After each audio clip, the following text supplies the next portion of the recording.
Ladies and gentlemen, Alan Holt, Vice Chairman of the United States Holocaust Memorial Council.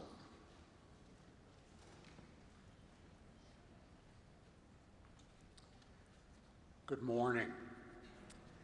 Every year, we begin this ceremony with a tribute to the American soldiers who, along with our allies, courageously fought to defeat Nazi Germany and its collaborators. And every year, there are fewer veterans. Our veterans will eventually pass from the scene, but the United States Holocaust Memorial Museum shall never forget them. Never. We will continue to honor them throughout our museum, on our Eisenhower Plaza, at our entrance wall, featuring the flags of the divisions that liberated the camps, and in our permanent exhibition. We do all this to honor the past, and because as World War II recedes in time, its lessons may be forgotten. And as we look at the world around us, and especially on our campuses, clearly the war's lessons are more timely than ever. Our nation, especially our youth, need to understand the dangers of unchecked anti-Semitism and all that was at stake in the war. The liberation of Europe, the freeing of victims of Nazism, and the preservation of our own democracy. This is why every year we hold this special commemoration in this special place. We would not be standing in this great temple of democracy, joined by Holocaust survivors and their descendants, if not for our brave soldiers fighting a brutal war across Europe. My own parents, who endured multiple Nazi camps and ghettos, owed their lives to our soldiers. America's victory over Nazism was made possible by the success of the ambitious D-Day invasion, whose 80th anniversary we will commemorate in just 1 month. Led by General Eisenhower, it remains the largest seaborne invasion in history. It enabled the defeat of Germany that took 11 months to achieve. And during those 11 months, hundreds of thousands would be killed.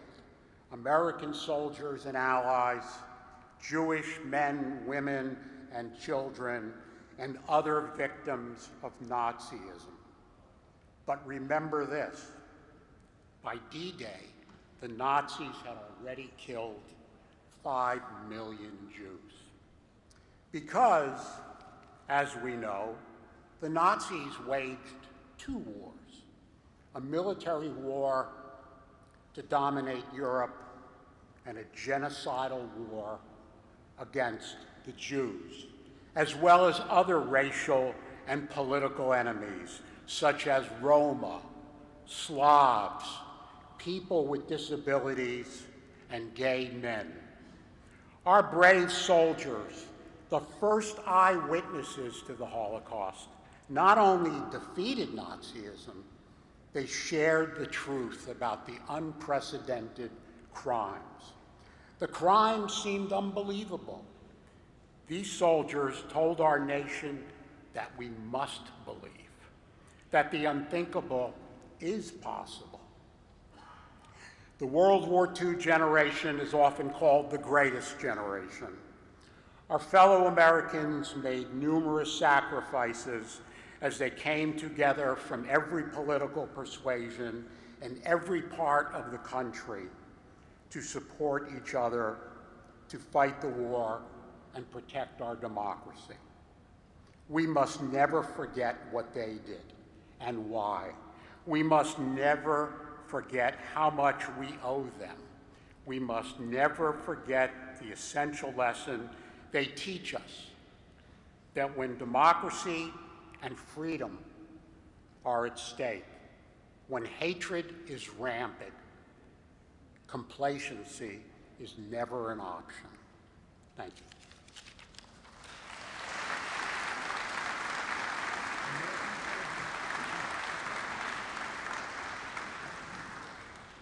Ladies and gentlemen, please stand for the presentation of the flags of the United States Army Liberating Divisions.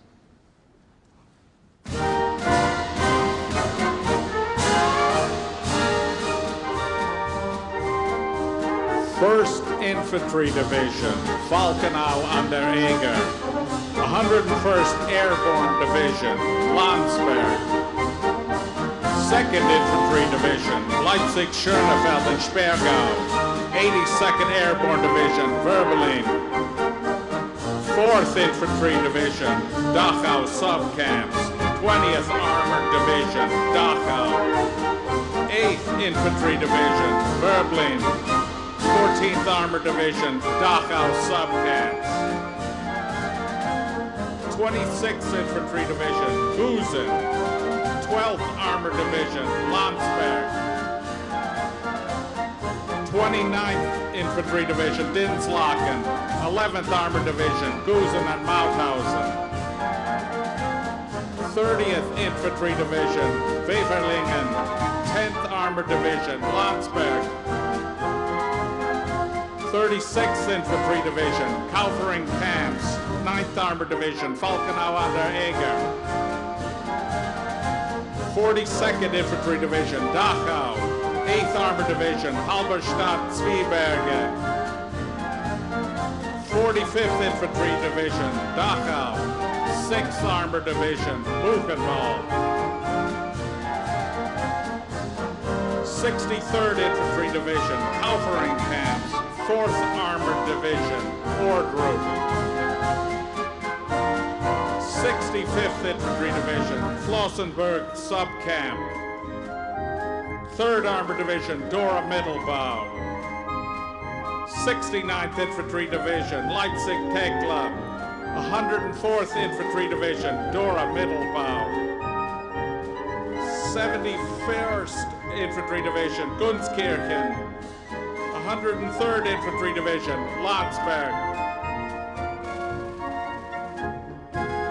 80th Infantry Division, Buchenwald and Ebensee.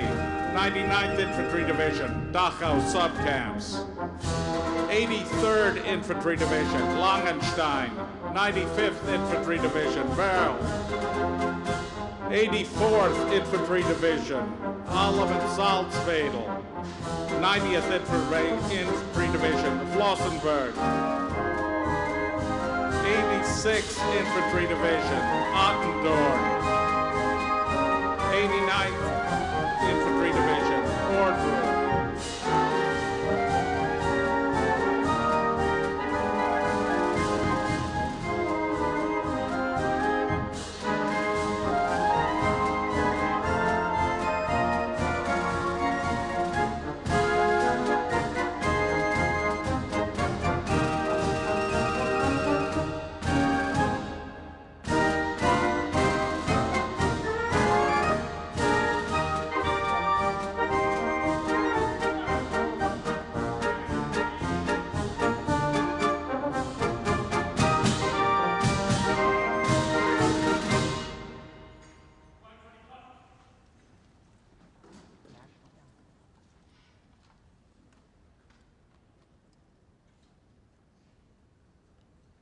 Ladies and gentlemen, please remain standing for the presentation of the national colors and the national anthem.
Please be seated.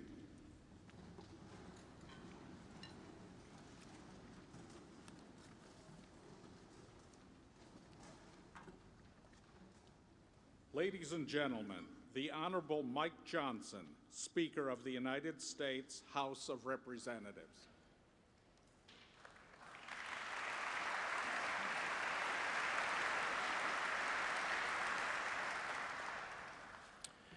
Thank you all so much. Chair Eisenstat, Vice Chair Holt, Mr. Foxman, Director Bloomfield, Leader Jeffries, President Biden, most importantly, to all of our Holocaust survivors, welcome to the United States Capitol. You honor us by your presence today, all of you. Thank you.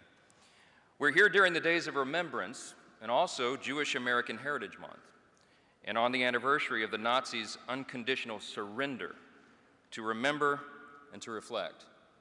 As part of Congress's mandate for the Holocaust Memorial Museum, this event is hosted every year because memories teach us. As it's been said, those who fail to learn from history are doomed, of course, to repeat it. Director Bloomfield has been leading the museum for over a quarter century now. And if you have a chance to go on a tour with her and ask her what keeps her going, she'll say something like this, which is a certain truth. Democracy is fragile. We have to remember that. And we're all capable of falling prey to our worst impulses. By the turn of the 20th century, Germany was a thriving democracy. They were on the cutting edge of technology. They had a strong economy. They were highly educated.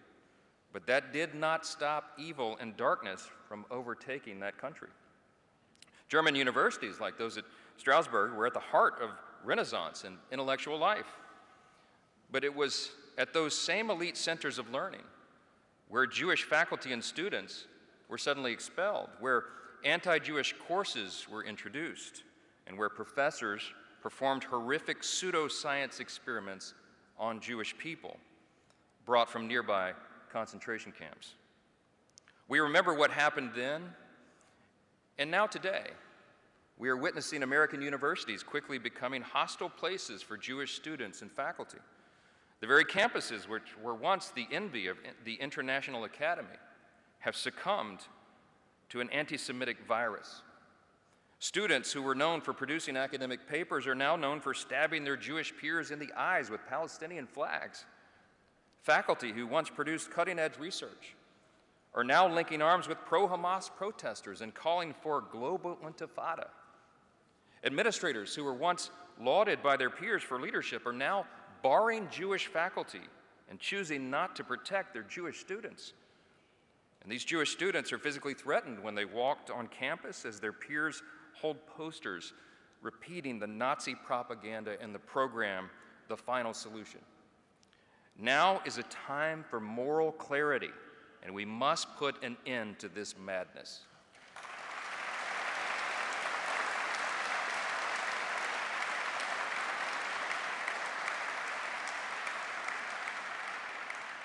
We understand that this rise in anti-Semitism comes just after the worst attack on the Jewish people since the Holocaust, on October 7th. And with our survivors before us, if you close your eyes in the quietness of your own heart, you can almost hear the glass of Jewish storefronts shattered by stormtroopers. You could see fathers being executed at point blank in the ghettos.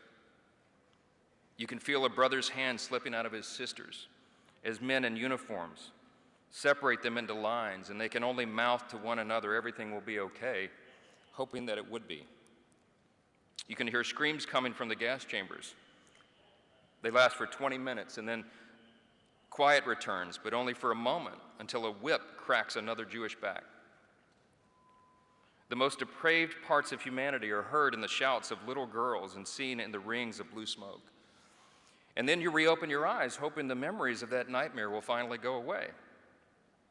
But now you're met with new images of young Jewish girls gunned down at a music festival. Infants once held tightly in their mother's arms are thrown into ovens and cooked alive. Little boys are murdered by men carrying black, red, and green flags. Elderly women are raped, not by men speaking German, but Arabic. The wail of children pierces through nearby gunfire, a cry that only comes from watching a father being slaughtered. And across Israel, bodies are burned beyond recognition. Just as in 1940, this violence was perpetrated by those who hate the Star of David.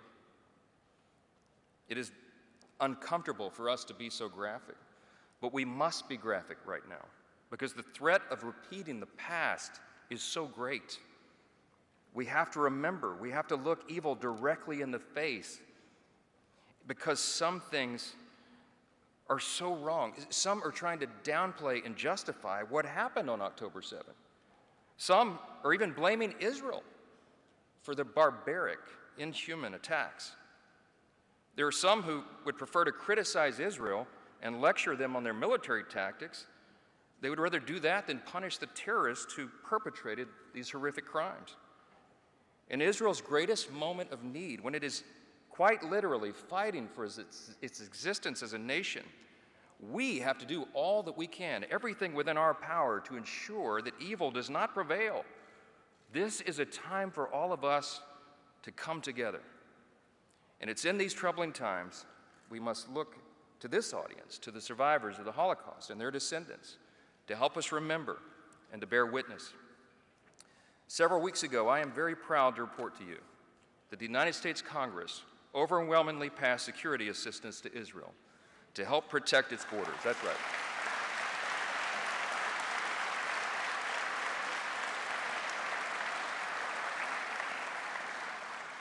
We did that together, and we did it because it was the right thing to do. We did it to help Israel protect its borders, to fend off threats from Iran and Hamas and Hezbollah and all the proxies.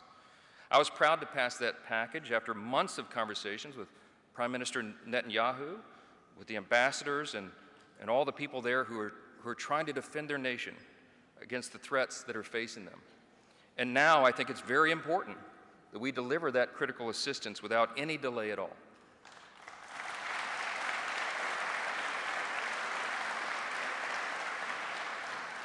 The reason that act was so significant, the reason that our vote was so important is because as a Congress, together, we sent a message. We bore witness to the past and we told the world, Israel and the Jewish people are not alone.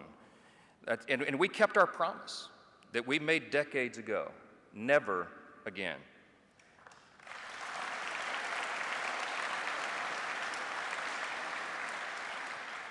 In my hometown of Shreveport, Louisiana, there's a sweet lady named Rose Van Tyne. She bore witness to what she saw in Auschwitz, and she's gone into classrooms and she's taught new generations of students about the horrors of the Holocaust. With us today is Mr. Frank Cohn. He escaped Germany days before Kristallnacht in 1938. 5 years later, he was drafted in the U.S. Army and served in Belgium and in Germany to defeat the Nazis and liberate his fellow Jewish brothers and sisters. Frank, would you stand? Would you stand?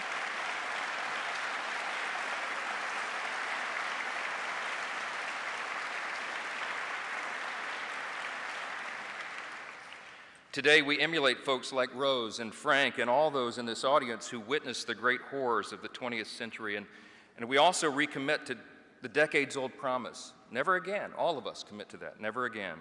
When our government knew what was happening to the Jewish people, when the Axis powers were aligning and invading, we chose to respond only after freedom was lost. Not today. Today, we must act decisively in this moment. And we must teach the next generation, correct those who deny the facts of the Holocaust or October 7. We must protect our Jewish students, and we must give our full-throated, unequivocal support to the nation of Israel.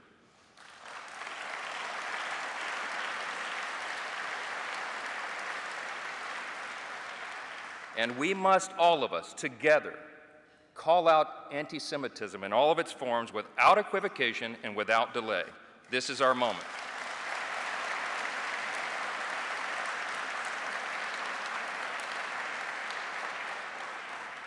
We meet today with the horrific memories of October 7 and with the Holocaust in our mind, knowing that democracy really is so fragile. And we seek to fulfill God's command to Moses in Deuteronomy, as it is inscribed in the Holocaust Memorial Museum. Guard our souls carefully, lest you forget the things your eyes saw, and lest these things depart your heart all the days of your life. We must always remember, and we will. God bless you.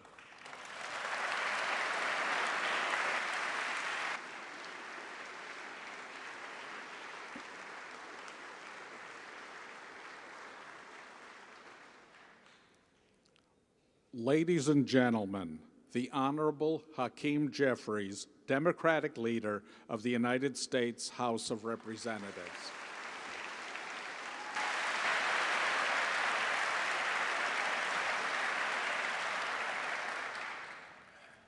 President Biden, Speaker Johnson, Speaker Emerita Pelosi, Ambassador Eisenstat, Director Bloomfield, all of my colleagues in Congress, honorable ambassadors to Frank, Abe, Manny, Ray, Alfred, all those survivors whose lives we honor, and to all those assembled for this incredibly important event. Thank you for your presence here today.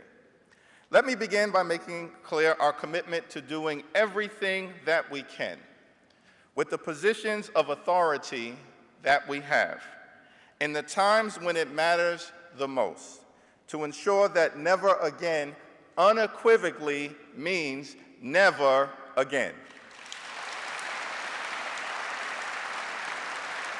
More than 40 years ago, Congress established the days of remembrance and enshrined into law the moral necessity to gather in commemoration of the 6 million Jews who were brutally murdered during the Shoah.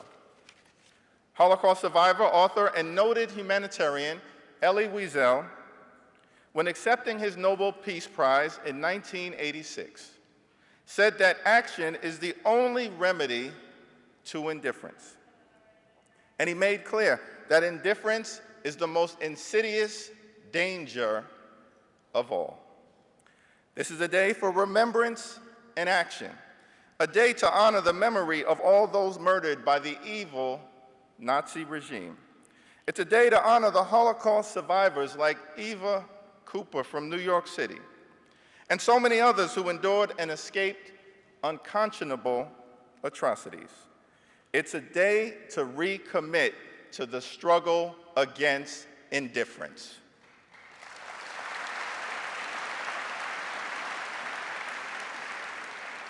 As the El Malay Rahameen prayer that will be heard today so beautifully and hauntingly pleads, we gather to ask God to protect and elevate the souls of those taken from our world too soon.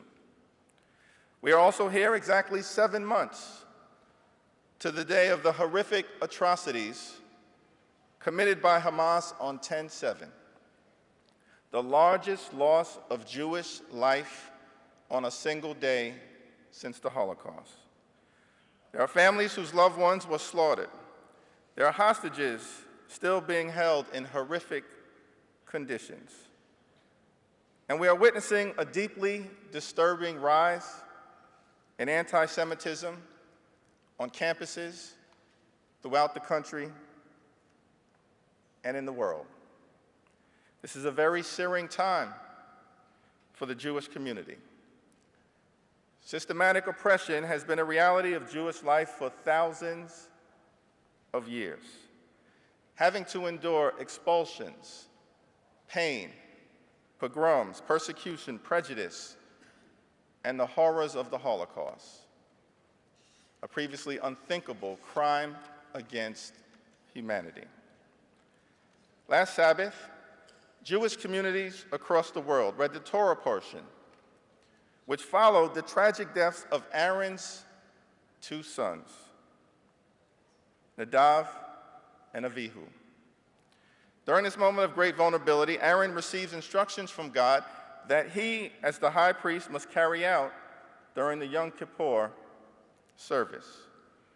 We learn from God and Aaron that Jewish life, practice, and community must continue in the face of horrific tragedy. Aaron embodies what it means to be resilient when confronting immense pain. Today, in partnership with the Jewish community, we recommit to carrying on with strength and resilience. We recommit to the remembrance of the Holocaust. We recommit to the principle of never again, and we recommit to eradicating anti-Semitism whenever and wherever it rears its ugly head.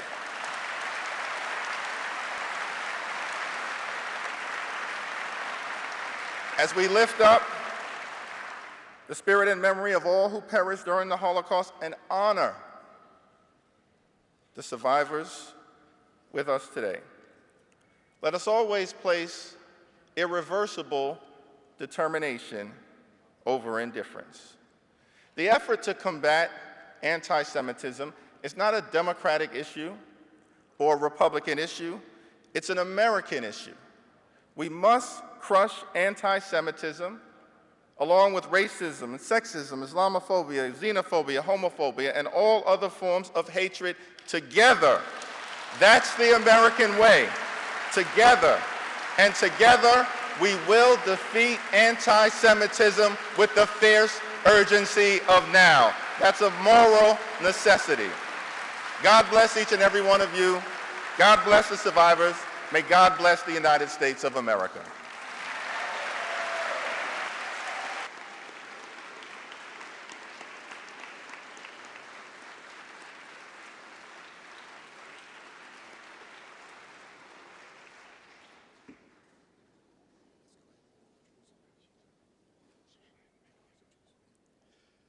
Ladies and gentlemen, Ambassador Stuart Eisenstat, Chairman of the United States Holocaust Memorial Council.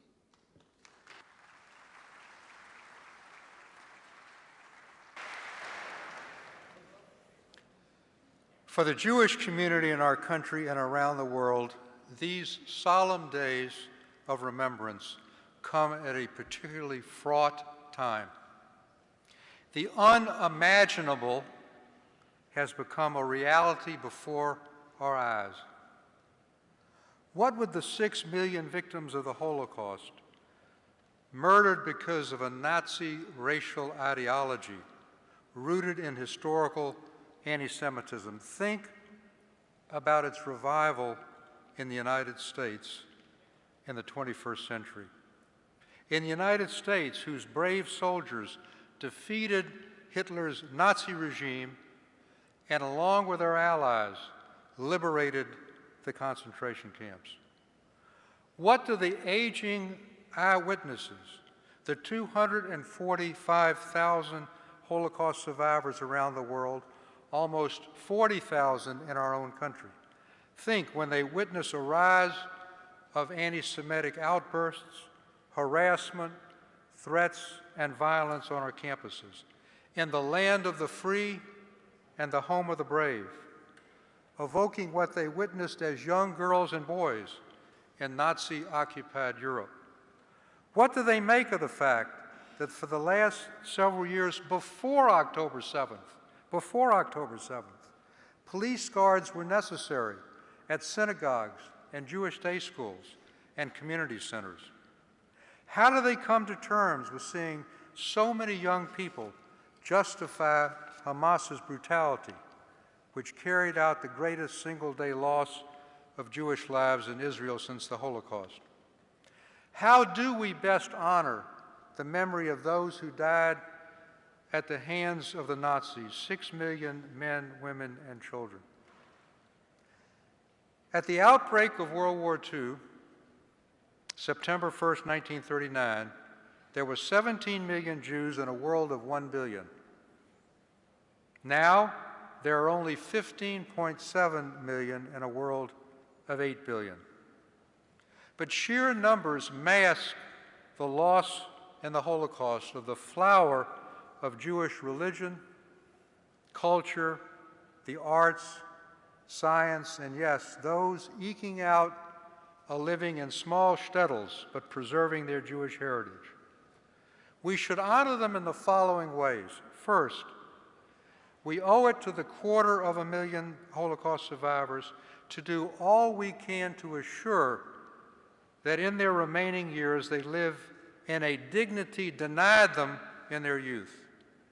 And yet, despite generous reparations payments by post-war Germany, which I've helped negotiate, those going back to 1952, today 90% of survivors live in or near poverty in the former Soviet Union and Central and Eastern Europe, 35% in the State of Israel, and 30% in our own country, the richest in the history of the world. Joe Biden, when he was vice president, championed a U.S. government program to help survivors. But we all owe it to aging survivors to do more to assure that they are well taken care of.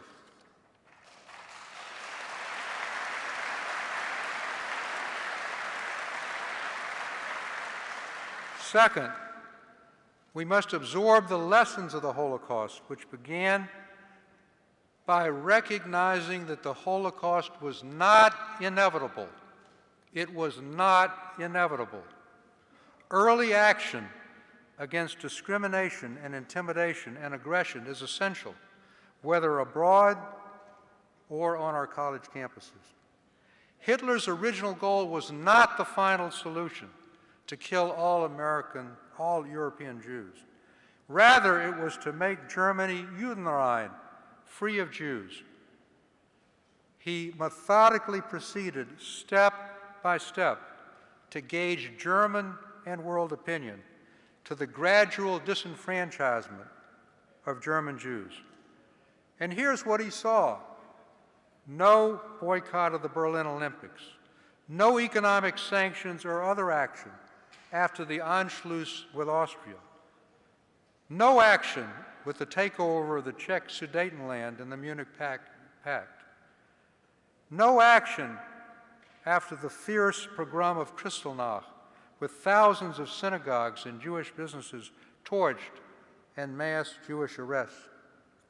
Hitler specifically commented on the failure of the 1938 Avian Conference, called by President Roosevelt to deal with German Jewish refugees seeking to escape the Nazis' grasp, but failing to lift immigration quotas, and the barring in 1939 of the SS St. Louis with over 900 Jewish refugees waiting for 3 days to land in Miami Harbor and being turned back. Hitler concluded that the world believed that Jews were dispensable. Once World War II began, the Roosevelt administration knew from multiple sources, documented by our Holocaust Museum and other scholars, of the mass murder of the Jews, but failed to take special action to save Jews and other minorities. Our museum's special exhibit, Americans in the Holocaust, revealed that the State Department kept as many Jewish refugees out of America as possible, and frankly, this reflected the views of a majority of the American public, despite their knowing of and opposing the Nazi terror against the Jews. In 1944, in the U.S. Treasury Department, in which I had an office, the staff of the Treasury Department presented to Treasury Secretary Morgenthau a remarkable report, unlike that I think any agency has ever presented to the head of a major department. It was entitled, "The Acquiescence of This Administration in the Murder of the Jews." The staff of the Treasury Department presented that to the Secretary. And this finally led President Roosevelt to create the War Refugee Board that saved tens of thousands of Jews, but not soon enough to save the last large Jewish community. In less than 2 months, more than 430,000 Hungarian Jews were deported to Auschwitz.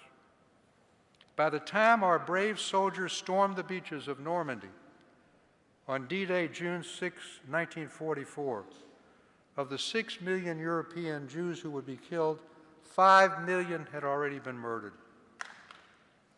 President Biden and the bipartisan leadership of the Congress, with the leadership of the Speaker of the House, Speaker Johnson, Minority Leader Jeffries, and the Senate, are to be congratulated for taking the lessons to heart of World War II and the Holocaust about the threat of unchecked aggression by continuing aid to Ukraine's defense of democracy against Vladimir Putin, who has repeatedly publicly distorted and exploited the Holocaust, and at the same time passing aid to Israel at its moment of greatest threat, a threat from Hamas and other terrorist organizations who do not seek a peaceful solution to the Palestinian-Israeli dispute, but rather to eliminate Israel root and branch as a Jewish state. At home, the Biden administration launched last year, well before October 7th, the nation's first national strategy to counter anti-Semitism, involving all federal departments and agencies. And just a few days ago, again with the leadership, bipartisan, of the Speaker and the leader, the House of Representatives passed the Bipartisan Anti-Semitism Awareness Act to clarify the definition of anti-Semitism. We thank you.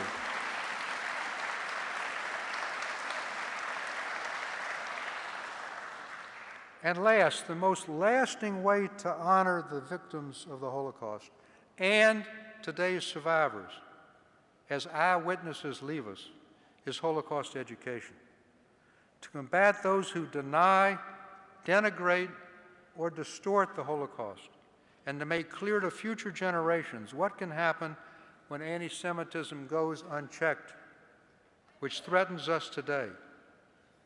To remember the power of propaganda, first used on a mass basis on radio by the Nazis, but now virulent on our own social media. To learn the need to protect democracy and the rule of law from assault, and the possibilities for each of us, and particularly our young people, as they start their life, to make the right choice, to take the path that rescuers took during the Holocaust, and our museum recognizes them, but not to be indifferent or to choose to follow Hitler down the abyss. But on these days of remembrance, Holocaust survivors are telling us an inspirational story. It's a story of resilience. It's a story of fierce resolve to never give up and never give in. It's a story of rebuilding. It's a story of not allowing the trauma of losing their families and their communities and their abandonment by the world to deter them from creating a new life with new families and a renewed determination to follow the Jewish admonition of Tikkun Olam, repairing the holes in the fabric of the world. You truly are our inspiration as we confront unprecedented anti-Semitism in our own time, in our own country, to rededicate ourselves to fulfilling Elie Wiesel's vision that no one's future should be like their past. It's my distinct pleasure and privilege to introduce a friend of almost 50 years who is a great supporter of Holocaust survivors, who entrusted me with the chairmanship of our great Holocaust Museum because he knew that Holocaust justice for survivors, memory for victims, and lessons for future generations has been an animating feature of my life. To me, he is not only President of the United States, he's a mensch who, as Vice President, came unannounced to my late wife's Shiva in 2013 and spoke spontaneously and movingly about the meaning of her life. It's a gesture my family and I shall never forget.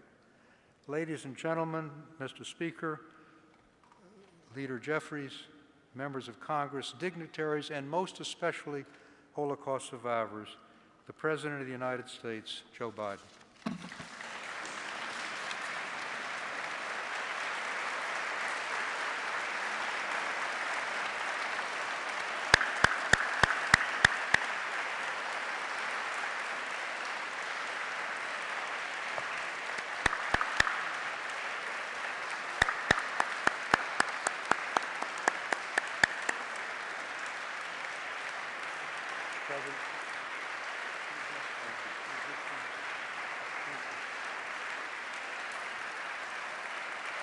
Thank you.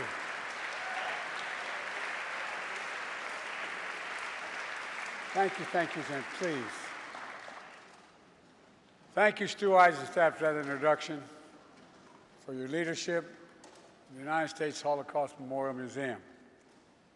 You're a true scholar and statesman and a dear friend. Speaker Johnson, Leader Jeffries, members of Congress, and especially the survivors of the Holocaust. My mother were here, she'd look at you and say, God love you all. God love you all. Abe Foxman and all other survivors who embody absolute courage and dignity and grace are here as well. During these sacred days of remembrance, we grieve, we give voice to the 6 million Jews who were systematically targeted and murdered by the Nazis and their collaborators during World War II. We honor the memory of victims, the pain of survivors, the bravery of heroes who stood up to Hitler's unspeakable evil, and we recommit to heading and heeding the lessons that one of the darkest chapters in human history, to revitalize and realize the responsibility of never again. Never again, simply translated for me, means never forget. Never forget.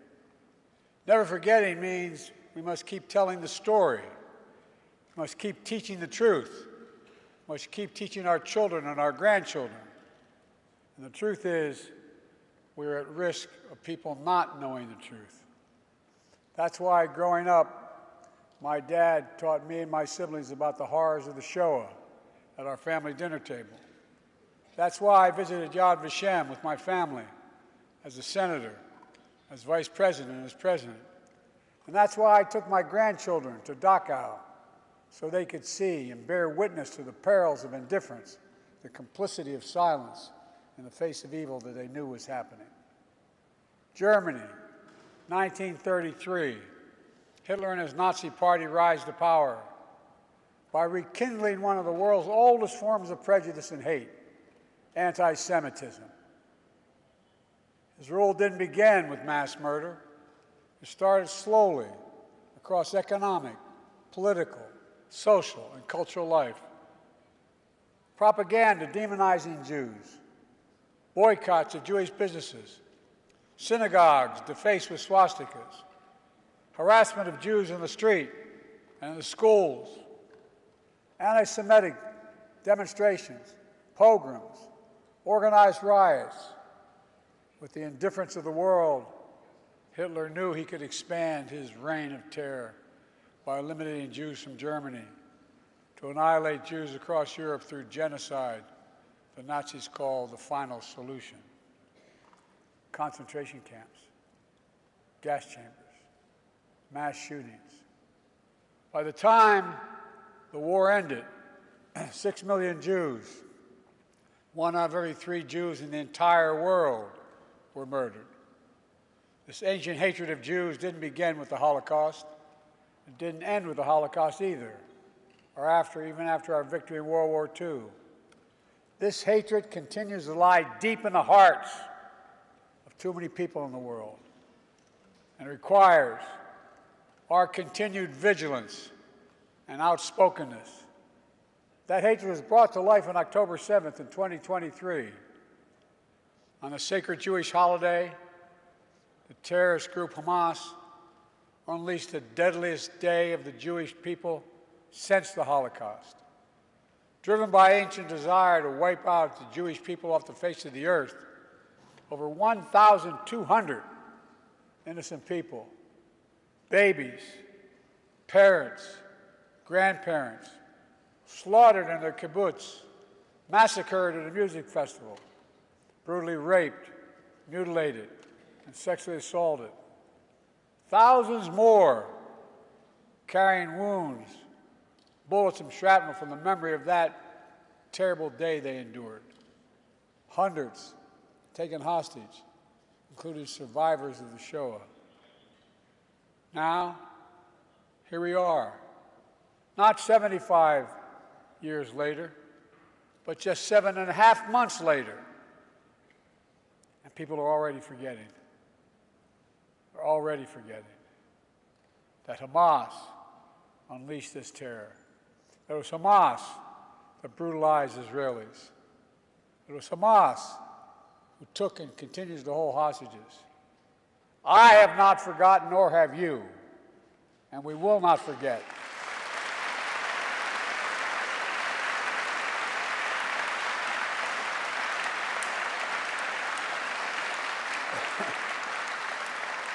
And as Jews around the world still cope with the atrocities and trauma of that day and its aftermath, we've seen a ferocious surge of anti-Semitism in America and around the world. Vicious propaganda on social media. Jews forced to keep their hide, to keep us under baseball hats, tuck their Jewish stars into their shirts. On college campuses, Jewish students blocked, harassed, attacked while walking to class.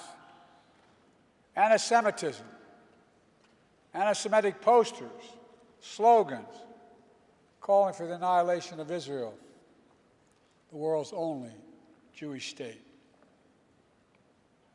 Too many people denying, downplaying, rationalizing, ignoring the horrors of the Holocaust. And October 7th, including Hamas's appalling use of sexual violence to torture and terrorize Jews. It's absolutely despicable, and it must stop. Silence.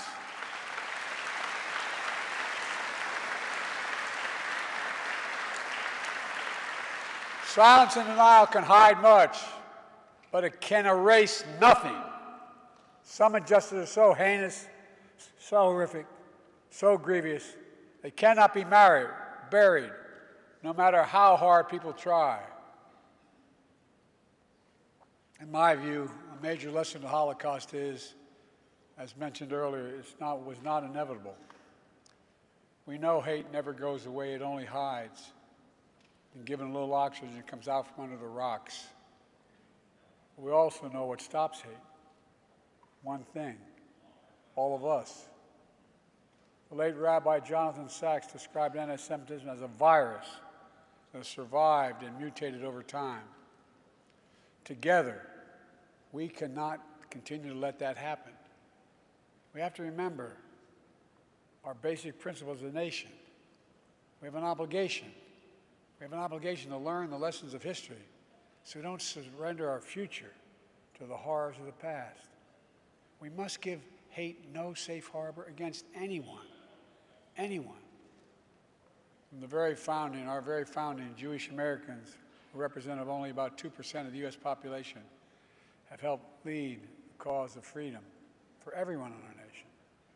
From that experience, we know scapegoating and demonizing any minority is a threat to every minority and the very foundation of our democracy. So in moments like this, we have to put these principles that we're talking about into action. I understand people have strong beliefs and deep convictions about the world. In America, we respect and protect the fundamental right to free speech, to debate and disagree, to protest peacefully, and make our voices heard.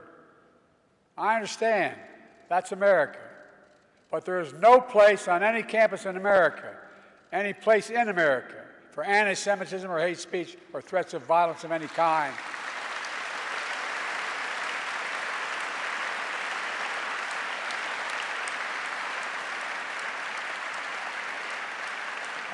Whether against Jews or anyone else. Violent attacks, destroying property, is not peaceful protest. It's against the law. And we are not a lawless country. We're a civil society. We uphold the rule of law. And no one should have to hide or be brave just to be themselves.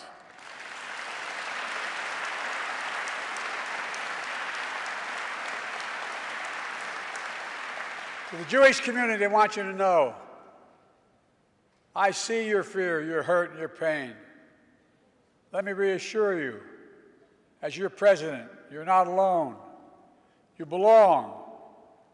You always have and you always will. And my commitment to the safety of the Jewish people, the security of Israel, and its right to exist as an independent Jewish state is ironclad, even when we disagree.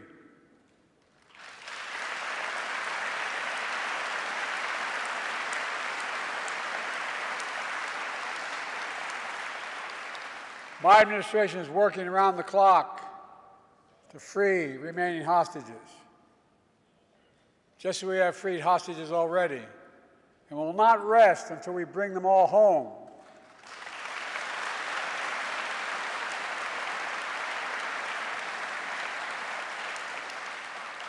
My administration, with our second gentleman's leadership, has launched our nation's first national strategy to counter anti-Semitism that's mobilizing the full force of the federal government to protect Jewish communities.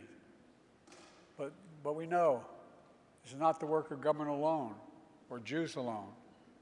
That's why I'm calling on all Americans to stand united against anti-Semitism and hate in all its forms. My dear friend, who became a friend, the late Elie Wiesel, said, quote, "One person of integrity can make a difference." We have to remember that, now more than ever. Here in Emancipation Hall, the U.S. Capitol, among the towering statues of history, is a bronze bust of Raoul Wallenberg. Born in Sweden as a Lutheran, he was a businessman and a diplomat. While stationed in Hungary during World War II, he used diplomatic cover to hide and rescue about 100,000 Jews over a 6-month period. Among them was a 16-year-old Jewish boy who escaped a Nazi labor camp. After the war ended, that boy received a scholarship from the Hillel Foundation to study in America. He came to New York City penniless, but determined to turn his pain into purpose, along with his wife, also a Holocaust survivor. He became a renowned economist and foreign policy thinker, eventually making his way to this very Capitol on the staff of a first-term senator. That Jewish refugee was Tom Lantos, and that senator was me. Tom and his wife Annette and their family became dear friends to me and my family. Tom would go on to become the only Holocaust survivor ever elected to Congress, where he became a leading voice on civil rights and human rights around the world. Tom never met Raoul, who was taken prisoner by the Soviets, never to be heard from again. But through Tom's efforts, Raoul's bust is here in the Capitol. He was also given honorary U.S. citizenship, only the second person ever after Winston Churchill. The Holocaust Museum here in Washington is located on a road in Raoul's name. The story of the power of a single person to put aside our differences, to see our common humanity, to stand up to hate, and its ancient story of resilience from immense pain, persecution, to find hope, purpose, and meaning in life, we try to live and share with one another. That story endures. Let me close with this. I know these days of remembrance fall on difficult times. We all do well to remember. These days also fall during the month we celebrate Jewish American heritage, a heritage that stretches from our earliest days to enrich every single part of American life today. Great Jewish American named Tom Lantos used the phrase, "The veneer of civilization is paper thin. We are its guardians, and we can never rest." My fellow Americans, we must be those guardians. We must never rest. We must rise against hate, meet across the divide, see our common humanity, and God bless the victims and survivors of Shoah. May the resilient hearts, the courageous spirit, and the eternal flame of faith of the Jewish people forever shine their light on America and around the world. Pray God. Thank you all.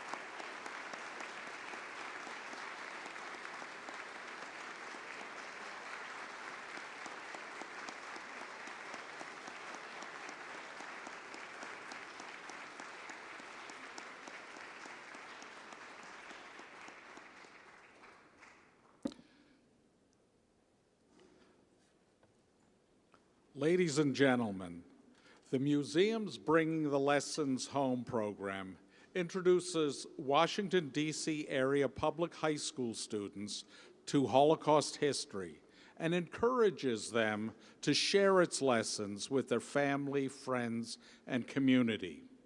Now in its 30th year, over 900 students from over 130 schools have completed the program and become museum ambassadors. We are gratified to have 6 ambassadors taking part in the memorial candle lighting.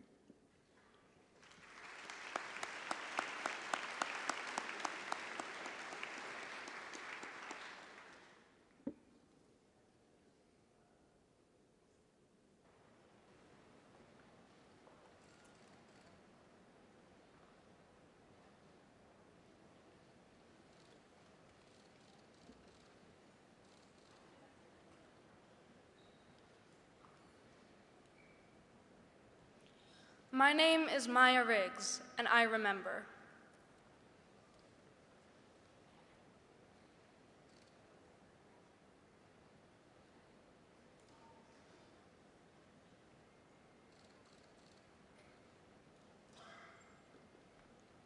My name is Vivian Monaco, and I remember.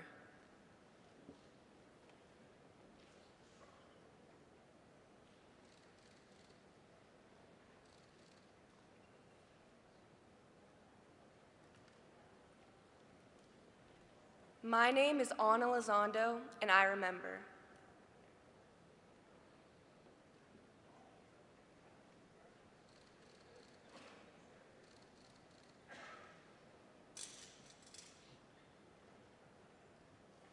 My name is Mia Martin Eskandarani, and I remember.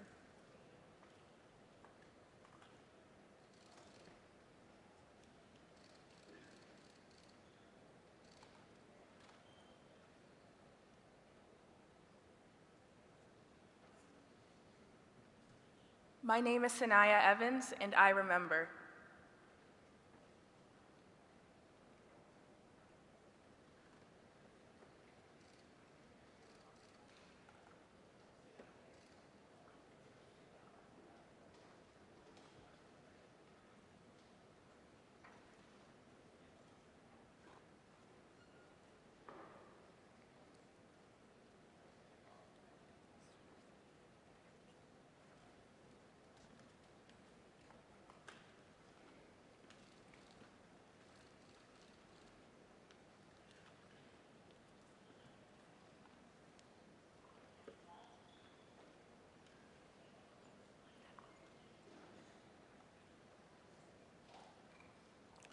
Ladies and gentlemen, we are honored to have more than 30 Holocaust survivors with us today.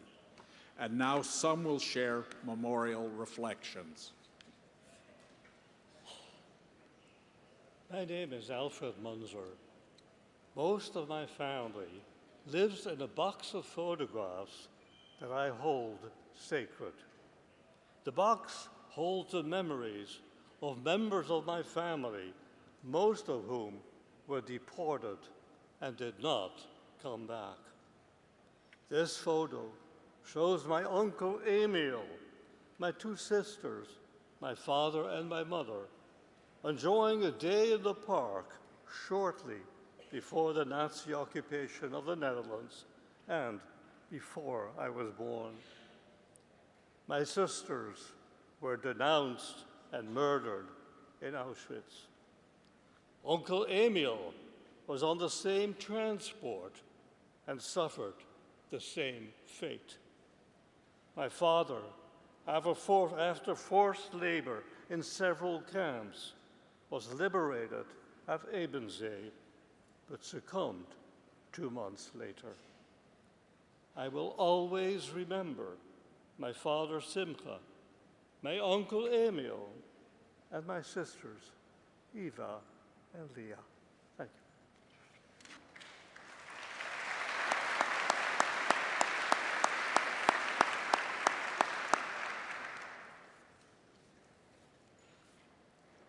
My name is Ray Goldfarb.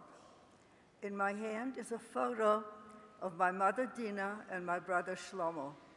This is the only possession that remains from my life before the Holocaust. The photo had been pulled out of the trash by our neighbor, who wanted a keepsake of our friend who had disappeared. It was given to my mother after liberation, when she returned to our hometown in Poland. My brother was only 4 years old when my mother placed him with a local farmer, but they were betrayed. The farmer was beaten and my brother was killed. I will always remember my brother Shlomo and the 3,000 members of the Jewish community in my hometown.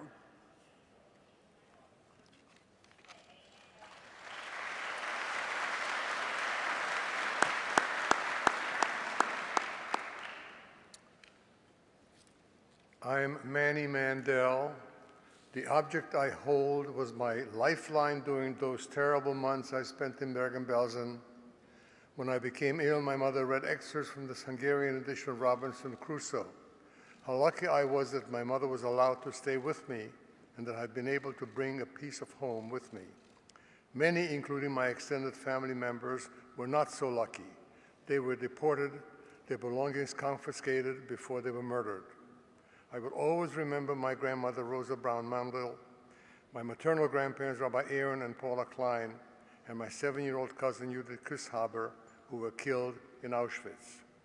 As we recite the Mourner's Kaddish and chant the traditional prayer for the soul of the dead with Cantor Zell, I invite you to stand and hold high a photo that's on your chair. Together we honor their lives and remember them.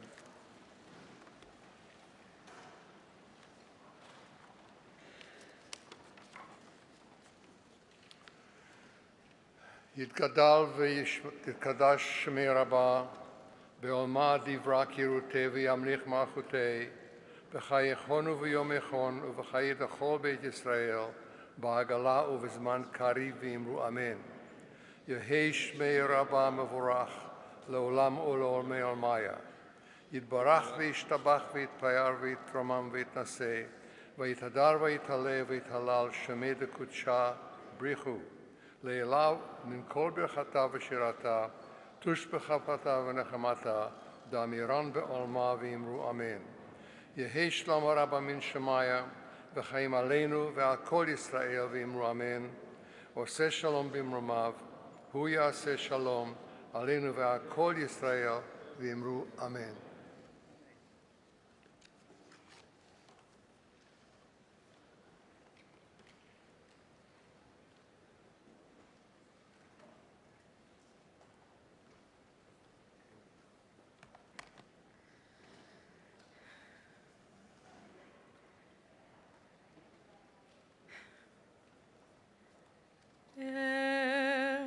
מלא רחמים, שוכן במרומים, המצא מנוחה נכונה על כנפי השכינה, במעלות קדושים וטהורים, כזוהר הרקיע מזהירים את כל הנשמות של 6 מיליוני היהודים חללי השואה באירופה, שנהרגו, שנשחטו, שנשרפו ושנספו על קידוש השם בידי המרצחים הגרמנים ועוזריהם משאר העמים. באושוויץ, טרבלינקה, מיידנק, מאטהאוזן, ברגן-בלזן, סוביבור ובשאר מחנות השמדה שהלכו לעולמם. ובעבור שכל הקהל מתפלל לעילוי נשמותיהם,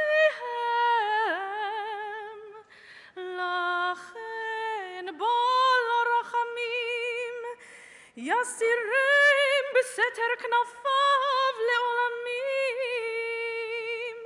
ויצרור בצרור החיים את נשמותיהם.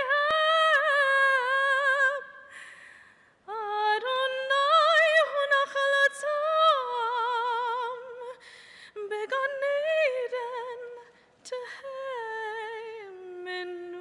מנוחתם, ויעמדו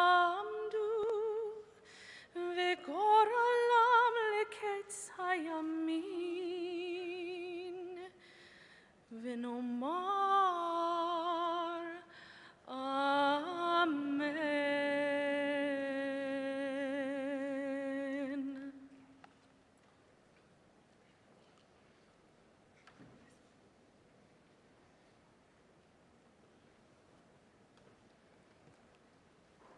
Ladies and gentlemen, Abe Foxman, Holocaust survivor and member of the United States Holocaust Memorial Council.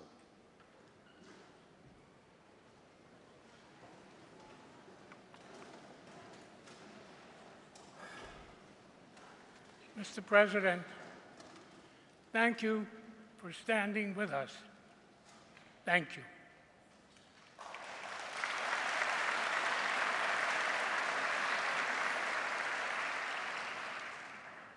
Teure und liebe Brüder und Schwestern, Cheris Hapleto.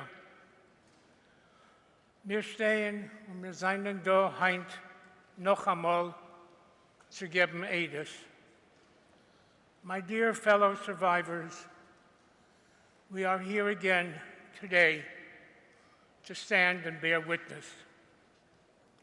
I was born in the wrong time at the wrong place for a Jewish kid. Nazi-occupied Poland in 1940 was not the best place to be born. Yet, I managed to survive as a hidden child by the intercession of one special person's kindness, courage, compassion, decency, and most likely several miracles. As I grew older, I tried to understand what it is that I had survived. And the first set of questions were very serious existential questions of why. Why did the Shoah, the Holocaust, happen to the Jewish people? Why did over 1.5 million Jewish children perish? Why was the world silent? And why didn't the Almighty intervene? To those universal questions of why were added very personal questions of why. Why me? Why me? And not the Chanalach, the Shleimalach, the Saralach, the Meishalach. Why me? In that struggle to understand, two facts became clear. One is that the world knew. The world knew. There was no CNN, no Fox, there were no satellite feeds from faraway places, there was no internet, there was no 24/7 news, and yet the world knew. Those in positions of power to make decisions to stop what was happening knew. They knew how many Jews were killed in Lodz, in Baranovich, in Minsk, in Bialystok.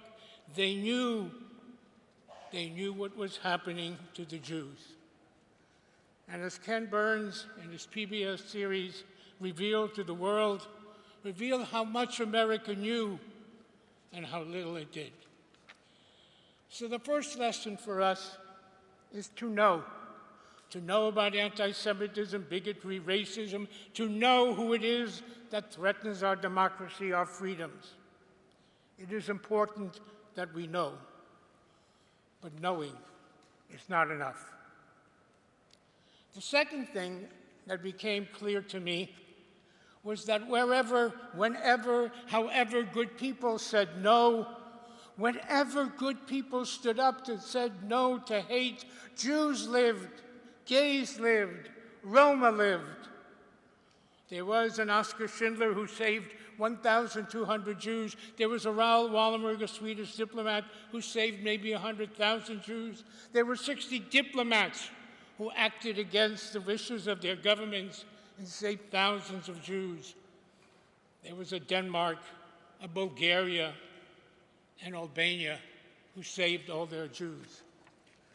I stand here today because there was a Polish Catholic lady who could barely read and write, who did not sit down and weigh and measure the risks, and yet risked her life every single day for 4 years to protect the life of another human being, a Jewish child. And her name was Bronislava Kurpi. She baptized me, gave me a false identity, and protected me from her neighbors as well as the Gestapo. So I stopped asking the questions of why and began to ask the questions on the order of what if. What if instead of one Raoul Wallenberg, there were 10,000? What if instead one Oskar Schindler, there were 10,000 Oskar Schindlers? What if this wonderful country of ours had permitted the passenger ship to St. Louis to dock at these shores and unload its cargo of refugees? What if we bombed Auschwitz What if Canada had found room for 5,000 Jewish orphans? What if we traded trucks for Jews? What if Switzerland would have permitted the entry of Jewish orphans? The Dominican Republic said yes to Jewish refugees. Cuba said yes to Jewish refugees. But America and Canada said no. And sadly, there was no state of Israel to open its doors.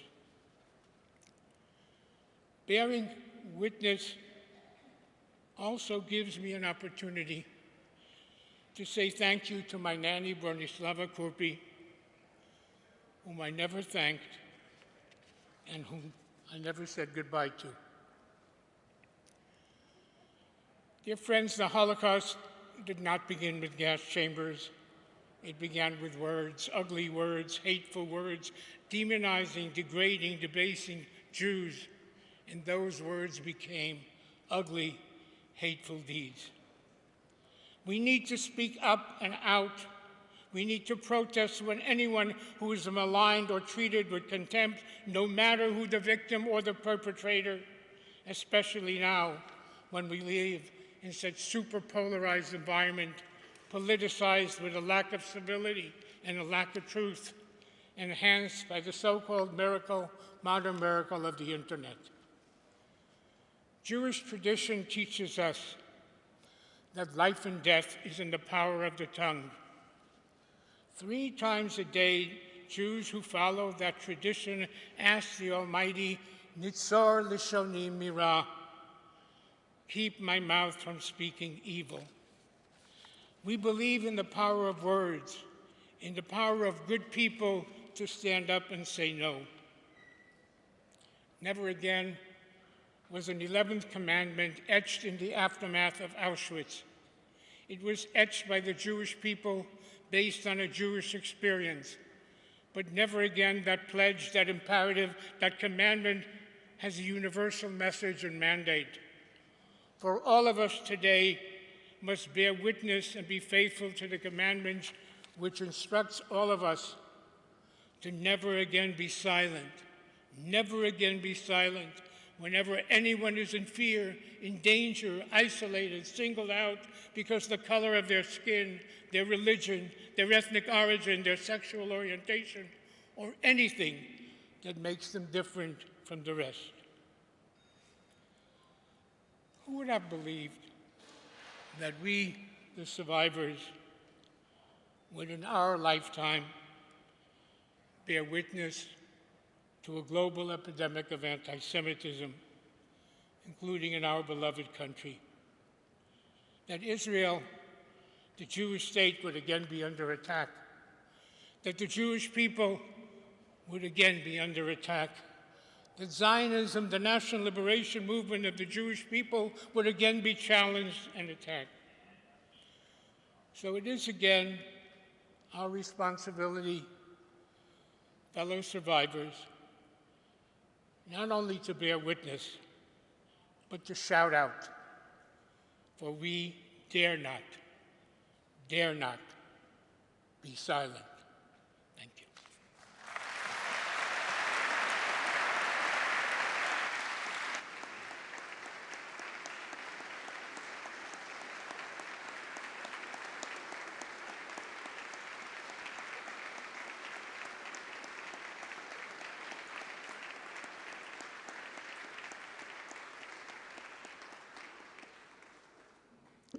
Ladies and gentlemen, Sarah Bloomfield, Director of the United States Holocaust Memorial Museum.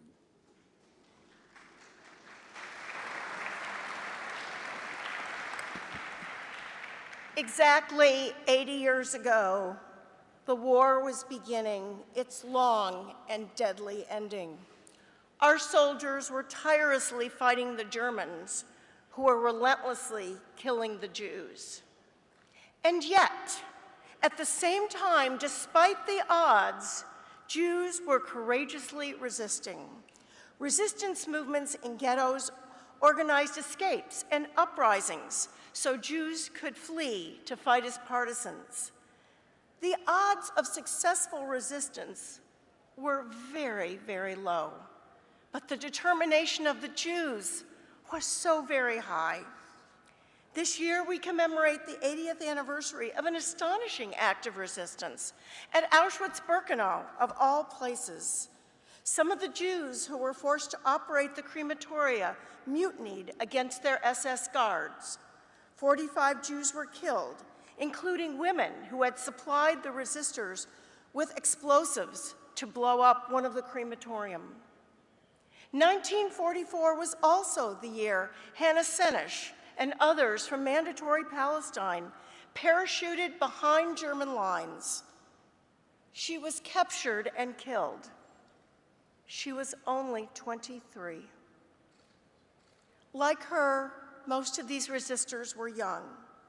Can you imagine making the decision to risk your life and leave your family and community when they were under such a massive assault and completely abandoned by the world? Throughout the Holocaust, Jews faced endless, horrific dilemmas, which is why they're called choiceless choices. Many Jews resisted in various ways. We do not know all their names, but we do know their deeds, and we know the valiant fight they fought for Jewish lives. They remain an example for all time of Jewish resistance and resilience, of Jewish determination and dignity. The Hymn of the Partisans, which we will now hear, was written by 21-year-old Hirsch Glick in the Vilna ghetto a year before he was killed. Every time I hear this song, I think about the unthinkable circumstances in which it was written and the continued refrain, "We are here, we are here."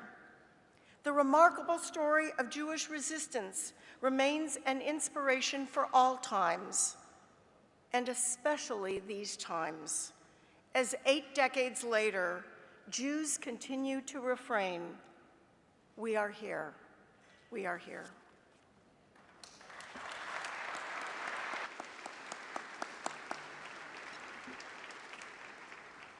Please stand for the singing of the Hymn of the Partisans, led by cantor Sonia Zell, and the retirement of the division flags.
Ladies and gentlemen, please remain at your seats until the official party departs.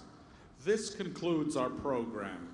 Thank you for sharing our national commitment to Holocaust remembrance.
be right in the fucking middle, right when that's up.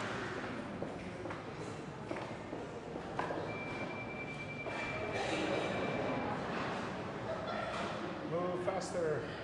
Move faster.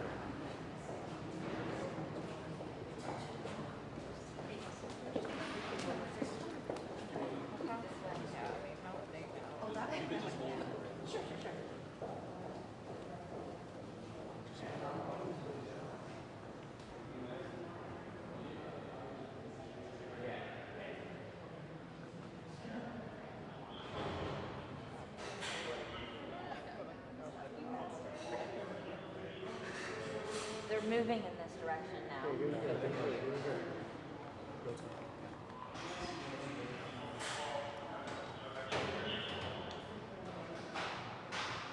Much of a shot. Hopefully he does.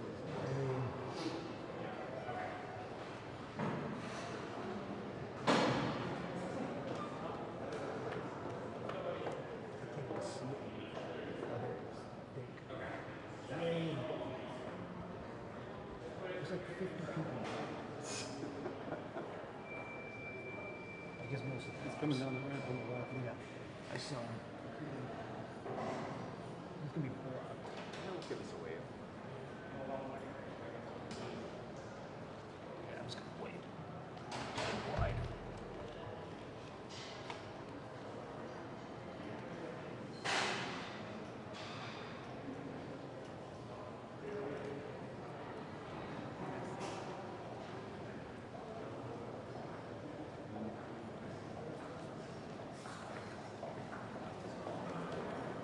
Stay in your lane, Schultz.